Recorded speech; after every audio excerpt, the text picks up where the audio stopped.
কি খবৰ? মোৰ ভাল আশা কৰোঁ আপোনালোক সকলোৱে ভালে আছে। আজি আমাৰ সৰু এনাই সেউজীয়া আমাৰ গছ-গছনি বাগানখন দেখাম আৰু এনাই আমাৰ পথাৰখন কিমান সেউজীয়া হৈছে সেইখিনিও দেখাম। এইটো আমাৰ সৰু ভাইটি আৰু জুবিনদাৰ আচল ৰহস্যটো আজি ভিডিঅ'টোৰ গছ-গছনিখিনি দেখা ইফালে কম, আপোনালোকে সেইখিনি চাবলৈ অপেক্ষা কৰি থাকক। বলক এতিয়া মোৰ লগত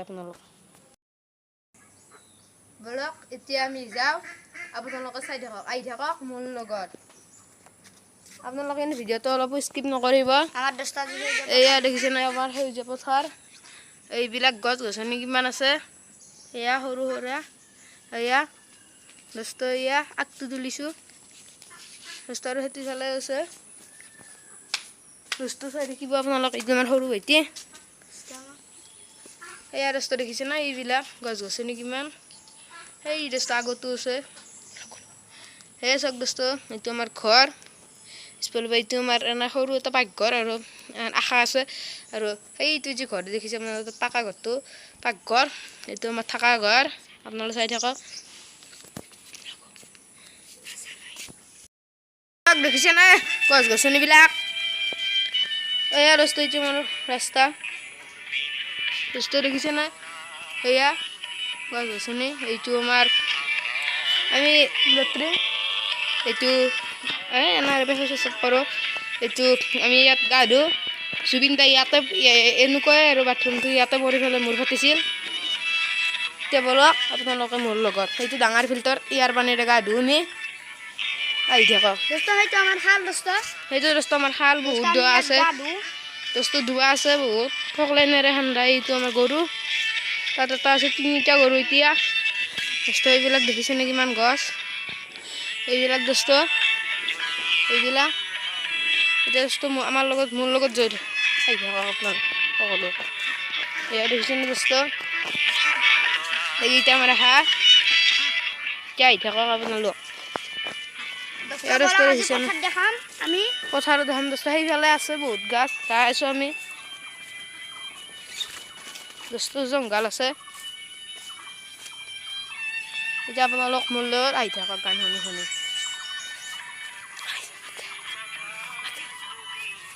দেখিছে নে দস্ত, এতিয়া আমাৰ মধুৰিআমৰ গাছ, এই দস্ত মধুৰিআম লাগিছে, আহিব খাবলৈ। পকা নাই দস্ত, পকিলে আহিব দস্ত। এইবিলাক দেখিছেনে, সেয়া দেখিছেনে দস্ত কি সৰু হৈছে, পকিব এতিয়া, সেইবিলাক কিমান সৰু হৈছে। এতিয়া আহি থাকক মোৰ লগত।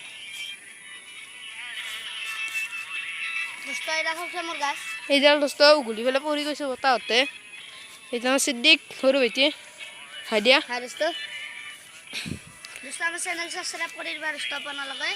ফিৰাজুল ব্লগ দস্ত,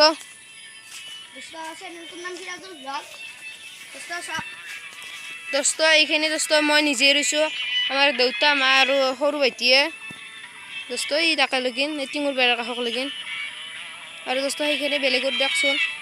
সেইটো তাতে এটা খাল আছে, এইটো নাই পুৰাণ বস্তি, আৰু এইটো দেখিছেনে দস্ত কিমান, সেইখিনি দস্ত এই তাৰ পৰা সেই বেৰাখান থকাৰ পৰা তালৈকে আমি ৰুইছোঁ। এতিয়া মোৰ লগত আহি থাকক আপোনালোক, ভিডিঅ'টো স্কিপ নকৰা কৰি। এইবোৰ তামোল গাছ, সেইবিলাক চেগুনৰ গাছ, কলগছ লগা নাই, লাগিবহে। অক্সিজেন দিয়ে, গাছ থাকিলে আমি জীয়াই থাকিব পাৰিম, নহ'লে দস্ত সকলোৱে মৰি যাম। এই চাওক দস্ত কিমান গছ, আমাৰ দেউতাৰ দস্ত এইখন সৰুহে বাগান, আপোনালোকে তাৰ বিনিময়ত আৰু দস্ত 10খন বাগান ৰুবলৈ চেষ্টা কৰক। আপোনালোকে এতিয়া চাই থাকক মোৰ লগত, এয়া দেখিছেনে, এয়া আহি থাকক দস্ত। এইডাল দস্ত দেখিছেনে কি চৰা গাছ, এইবিলাক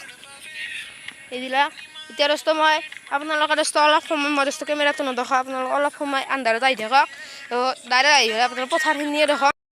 মই আঙুলিটো এৰিলোঁ, 1 2 এৰিলোঁ, এতিয়া 1 2 3 দস্ত দেখিলেনে, এইয়া দস্ত চব সেউজীয়া সেউজীয়া দস্ত তালৈকে, দস্ত দেখিছেনে তালৈকে দস্ত। ইয়াতে চাওকচোন মানুহবিলাক একো নাজানে, গছ কাটিছে ৰোৱা নাই দেখিছেনে দোস্ত ঘৰ বনাইছে কিন্তু ৰোৱা নাই গছটো ৰুব লাগে নহয় এই দোস্ত দেখিছেনে গছে ৰোৱা নাই কাটিছে কিন্তু ঘৰ বনাবলৈ এই দোস্ত ইমান দূৰ এই যে আমাৰ দোস্ত এইখন দেউতাৰ সৰুহে বাগান এইখন সৰুহে বাগান আপোনালোকে তাৰ সলনি আৰু 10খন বাগান ৰুবলৈ চেষ্টা কৰিব এইখন আমাৰ দেউতাৰ সৰুহে বাগান বলক এতিয়া আমাৰ অলপমান চাৰিওফালৰ ৰাস্তাটো দেখা পালে ভিডিঅ'টো সমাপ্ত কৰি আৰু দোস্ত জুবিন গাৰ্গৰ কাহিনীটো অলপ পাহৰি গৈছিলোঁ কওঁ দোস্ত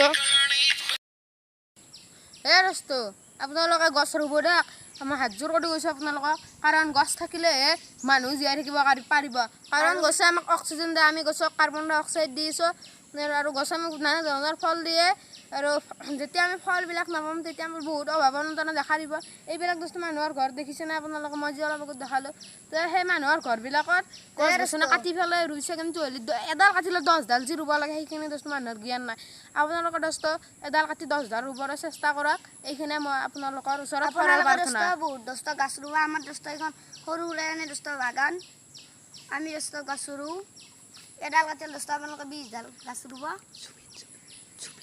এতিয়া দোস্ত মই জুবিন গাৰ্গৰ আচল কাহিনীটো ৰহস্যটো কৈছোঁ ডাক্তৰে কোৱা মতে জুবিন দাৰ বেলেগ সেনেকুৱা বেমাৰটো হোৱা নাছিল কাৰণ তেওঁ যেতিয়া গা ধুবলৈ গৈছিল তেওঁ বোলে এমাহমান হেৰিয়ে কৰা নাছিল টোপনিয়ে মৰা নাছিল কাৰণ তেওঁ কিবা গানৰ শ্বুটিং কৰি আছিল সেইবাবে তেওঁ এমাহ টোপনি মৰা নাছিল তেওঁ কোৱা মতে এতিয়া ডাক্তৰে কৈছে তেওঁ যথেষ্ট তেওঁৰ হেৰি হৈছে আৰু দুৰ্বল হৈ গৈছে তেওঁক যেতিয়া ডাক্তৰে এমাহমান সময় ৰেষ্টত থাকিব কৈছে তেতিয়া বোলে জুবিন দা ঠিক হৈ যাব আপোনালোকে বেছি চিন্তা কৰিবৰ দৰকাৰ নাই জুবিন দা ভালে আছে আমি আশা কৰিছোঁ